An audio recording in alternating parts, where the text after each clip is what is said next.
लेकिन क्या आप समझते हैं कि सनातन शब्द का अर्थ क्या है? हम इसकी परिभाषा अक्सर यह कहकर देते हैं कि जो पुरातन है, सनातन है, बस सनातन हो गया। पुराना है, यह तो सत्य है, लेकिन इसके साथ यह भी एक विकृत भाव आ जाएगा कि जो पुराना है अर्थात कभी नया रहा होगा, और जो कभी नया था अर्थात वह कभी बना होगा, उसकी शुरुआत हुई होगी और एक समय आने पर वह पुराना समाप्त भी हो जाएगा। तो क्या सनातन धर्म वह भी समाप्त हो जाएगा अगर हम कहें कि जो पुरातन है वह सनातन है? सज्जनों, सनातन का अर्थ पुराना नहीं है। गीता में दूसरे अध्याय के 24वें मंत्र में बड़ा स्पष्ट इसका उत्तर दिया गया है। श्री कृष्ण कहते हैं, अच्छद्य अहम अधः अयम अक्लेद अशोष्यव च नित्यः सर्वगतः स्थाणुर्चलयम् सनातनः। अर्थात हे अर्जुन, जो छेदा नहीं जाता, जलाया नहीं जाता, जो सूखता नहीं, जो गीला नहीं होता, जो स्थान नहीं बदलता, कौन है वो? ऐसे रहस्य में वह तात्विक गुण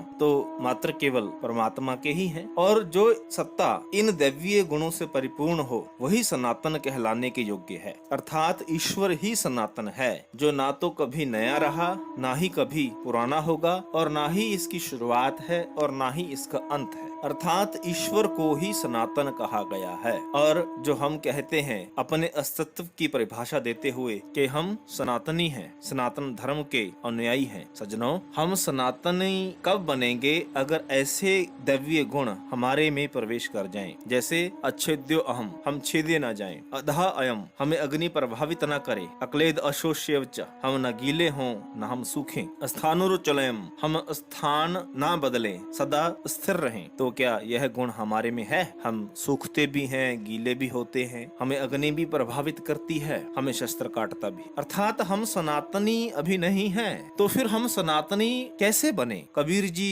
एक जगह अपने भाव उद्घाटित करते हैं, अब मन उलट सनातन हुआ तब जानिया जब जीवित मुआ। अर्थात ध्यान की उच्चतम अवस्था जिसमें हम ईश्वर से एकाकार हो जाते हैं, उसी में विलय होकर उसी का रूप हो जाते हैं, उस अवस्था को सनातन कहा गया है। और यह अवस्था कब आती है? जब हमारी दिव्य दृष्टि खुलती है, कोई संत महापुरुष हमारे दिव्य नेत्र खोलकर बाहर भटका रहे हमारे चंचल मन को हमारे घट में भीतर प्रवेश करवाते हैं और हमारी स्थित प्रज्ञा की अवस्था को हम महसूस करते हैं। उस अवस्था को कहा गया है कि आप अब सनातन हो चुके हो। अब मन उलट सनातन हुआ, मन भीतर की तरफ उलट गया, हम ईश्वर से मिल गए, उसमें एकाकार हो गए। इस अवस्था को सनातन कहा गया है। इसलिए सज्जनों, केवल बोलने से नहीं, ठीक है, जय घोष करने कहीं बुरी बात नहीं है। यह हमारी श्रद्धा को, हमारे उत्साह को, हमारी भावना को, हमारे धर्म के प्रति उबाल को दर्शाता है,